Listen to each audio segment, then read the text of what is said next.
You know what?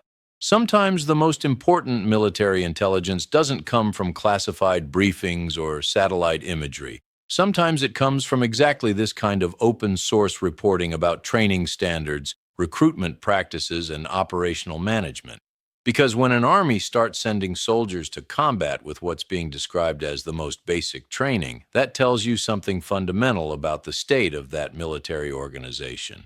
And what it tells you should concern everyone who's trying to understand how this conflict unfolds and what it means for global stability. But let's be clear about what we're analyzing here. This isn't about cheering for one side or celebrating another side's problems. This is about understanding military realities that affect strategic calculations, operational outcomes, and ultimately the human costs that get paid by soldiers and civilians who had no say in the political decisions that put them in harm's way. And the military realities being described in these reports about Russian training standards suggest systemic problems that go way beyond tactical issues. We're looking at indicators of institutional stress that affect everything from unit cohesion to strategic planning to the sustainability of military operations over time. Let me break down what these training and recruitment problems actually mean in military terms, because understanding the mechanics of military effectiveness is crucial to understanding how conflicts develop, how they're sustained, and how they eventually get resolved. Military effectiveness isn't just about having weapons and equipment. It's about having trained personnel who can use those weapons effectively, coordinate with other units, adapt to changing conditions, and maintain effectiveness under the stress of actual combat operations. That requires training that goes far beyond basic weapons handling. It requires tactical training that teaches units how to work together, strategic training that helps soldiers understand their role in larger operations, leadership training that develops competent non-commissioned and commissioned officers, technical training that maintains complex equipment and communication systems. But most importantly, it requires time. Time to absorb training, time to develop unit cohesion, time to practice complex operations until they become automatic responses rather than conscious decisions that slow down under pressure. When you're sending people to combat with the most basic training, you're essentially acknowledging that you don't have time for the kind of preparation that creates effective military units. You're prioritizing numbers over capability, quantity over quality. And that trade-off has predictable consequences. Higher casualty rates because soldiers don't know how to minimize their exposure to enemy fire. Lower operational effectiveness because units can't coordinate complex operations. Reduced morale because soldiers realize they're not prepared for what they're being asked to do. Those aren't political judgments. Those are military realities that affect outcomes regardless of the political objectives that military operations are supposed to achieve. But what makes this particularly significant is that these training problems are being described as systemic rather than isolated issues affecting specific units or specific time periods. Systemic problems indicate institutional pressures that force organizations to accept standards they know are inadequate. When a military organization consistently sends inadequately trained personnel to combat operations, that suggests resource constraints, time pressures, or strategic miscalculations that affect the entire institutional structure. In this case, the systemic nature of training problems suggests that Russian military leadership is facing pressures that require them to choose between operational tempo and training standards. They're being forced to deploy units faster than those units can be properly prepared. That's usually a sign of one of three things. Either the strategic situation is deteriorating faster than anticipated, requiring rapid deployment of whatever forces are available, or the human resource base is insufficient to maintain both training programs and operational deployments simultaneously, or the institutional planning was inadequate and didn't account for the training requirements that sustained operations would create. None of those possibilities suggest strength or confidence in military planning. They all suggest institutional stress that affects military effectiveness in ways that compound over time. Let's talk about the specific manifestations of this training crisis because the details reveal patterns that help us understand the broader institutional pressures affecting Russian military operations. Rapid mobilization that bypasses normal training cycles. When you're pulling people into military service faster than training institutions can process them, you create bottlenecks that force shortcuts in preparation. People get sent to units before they've completed training because the units need personnel immediately. Collapse of training infrastructure. Training military personnel requires dedicated facilities, equipment, and instructional personnel. When those resources get redirected to operational requirements, training capability degrades rapidly. You can't maintain training standards if you don't have the institutional capacity to provide training. Coordination losses that affect operational effectiveness. Military units that haven't trained together extensively can't coordinate effectively under pressure. They don't know each other's capabilities. They don't have established communication procedures. They don't have the automatic responses that allow complex operations to succeed. High casualty rates that create additional pressure on training systems. When units suffer heavy casualties, replacement personnel have to be integrated rapidly without the time for proper preparation. The need to replace losses creates pressure to accelerate training, which reduces training quality, which increases casualties, which creates more pressure for rapid replacement. It's a feedback loop that degrades military effectiveness over time while increasing the human costs of military operations. But here's where this gets particularly concerning from a strategic analysis perspective. These training problems aren't just affecting combat effectiveness. They're affecting institutional cohesion and morale in ways that could have longer-term political implications. Military organizations depend on institutional culture that emphasizes competence, preparation, and mutual support. When soldiers realize that institutional pressures are forcing them into combat situations they're not prepared for, that undermines confidence in leadership and institutional commitment. Soldiers who survive inadequate training and costly operations start questioning whether the institution values their lives and welfare. That questioning affects unit cohesion, recruitment, and the long-term sustainability of military operations. It also affects civilian perceptions of military competence and political leadership. When military operations produce high casualties due to inadequate preparation, that creates political pressure that affects strategic decision-making and resource allocation. The recruitment of foreign volunteers through what's being described as fraudulent practices adds another dimension to this institutional stress. When military organizations resort to deceptive recruitment practices, that indicates desperation about human resources that goes beyond normal recruitment challenges. It suggests that standard recruitment methods aren't producing sufficient personnel to meet operational requirements. Foreign recruitment also creates additional training and integration challenges. Personnel who don't share language, culture, or military traditions require additional preparation to function effectively in military units.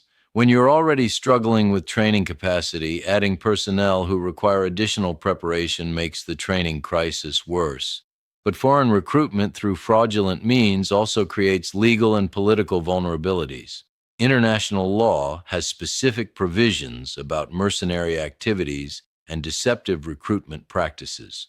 When military operations depend on personnel recruited through questionable methods, that creates political complications that affect international relationships and domestic legitimacy. The command-level planning gaps mentioned in these reports indicate problems that go beyond tactical training to strategic institutional management. Military planning requires coordination between recruitment, training, logistics, operations, and strategic objectives. When those systems aren't coordinated effectively, you get gaps between what operations require and what institutional capacity can provide. Planning gaps at the command level suggest that strategic objectives are being developed without adequate consideration of institutional capacity to achieve those objectives. Political or strategic goals are driving military commitments faster than military institutions can adapt to support those commitments. That creates pressure throughout the military system. Training institutions get told to prepare more personnel faster than their capacity allows.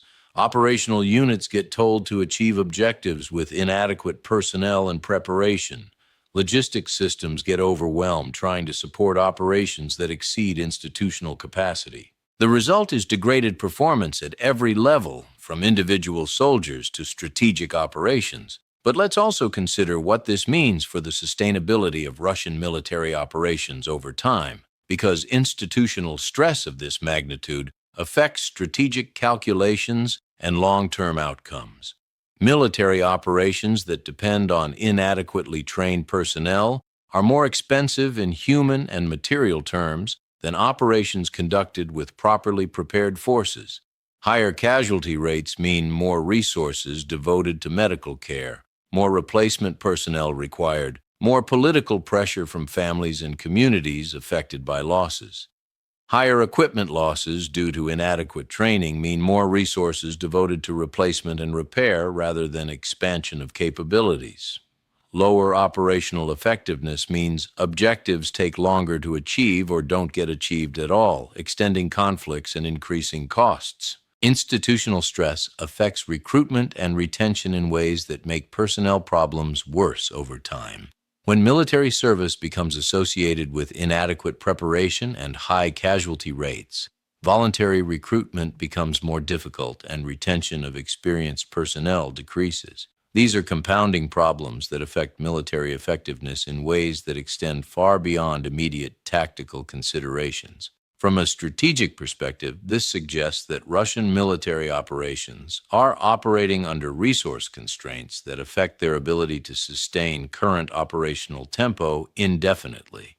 That doesn't necessarily mean immediate operational collapse or strategic failure.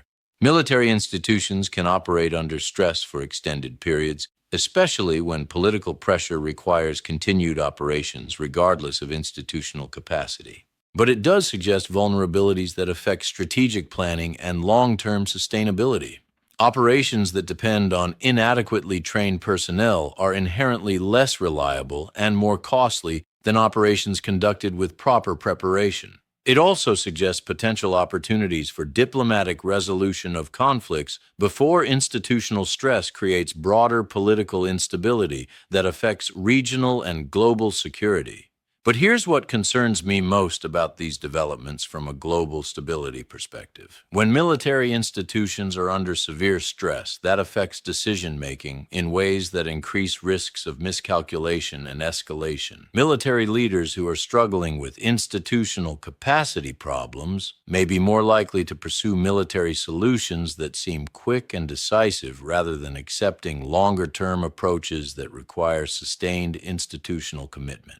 Political leaders who are facing pressure due to military difficulties may be more likely to escalate conflicts rather than acknowledge that military objectives need to be adjusted based on institutional capacity. The combination of institutional stress and political pressure creates conditions where rational strategic decision-making becomes more difficult and emotional or symbolic considerations start driving policy choices. That's dangerous in any military conflict, but it's particularly dangerous in conflicts involving nuclear weapons and global power relationships, where miscalculation can have catastrophic consequences. And let's be honest about what this means for all the parties involved in this conflict, because institutional stress in one military organization affects strategic calculations for everyone. For Ukrainian forces, Russian training problems potentially create tactical opportunities, but also strategic uncertainties.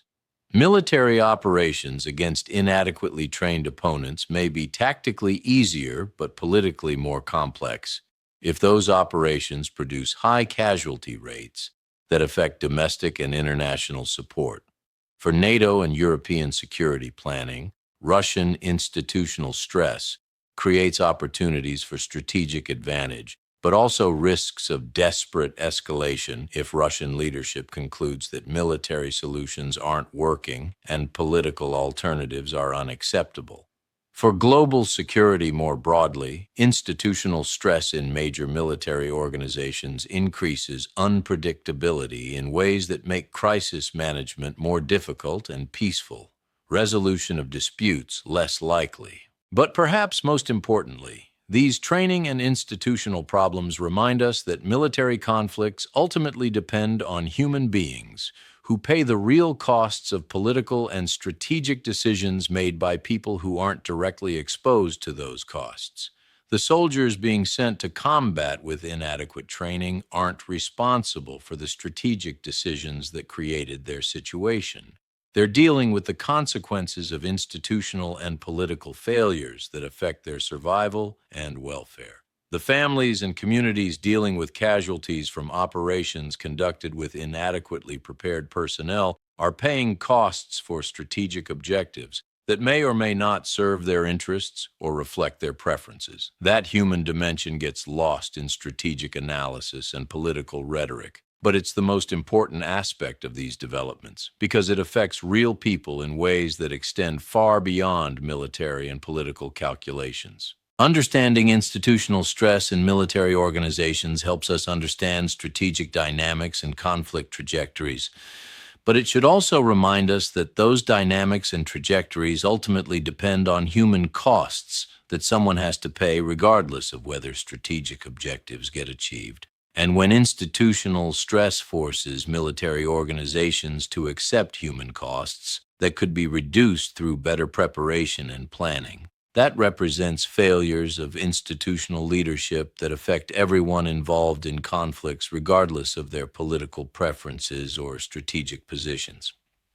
The reports about Russian training standards and institutional stress tell us something important about the trajectory of this conflict and the broader patterns of military effectiveness that affect global security. But they also tell us something about the human costs of institutional and political failures that create situations where people get sent into harm's way without adequate preparation. Those costs matter regardless of political positions or strategic preferences. And understanding those costs is crucial to understanding why conflicts need to be resolved through political and diplomatic means, rather than sustained through military pressure that creates compounding human and institutional damage. Because military institutions under severe stress don't just produce tactical and strategic problems. They produce human tragedies that affect families and communities in ways that extend far beyond immediate military objectives. And those tragedies ultimately determine whether conflicts get resolved through negotiation and compromise or extended through escalation and desperation that serves nobody's real interests while destroying everything that military operations are supposedly trying to protect.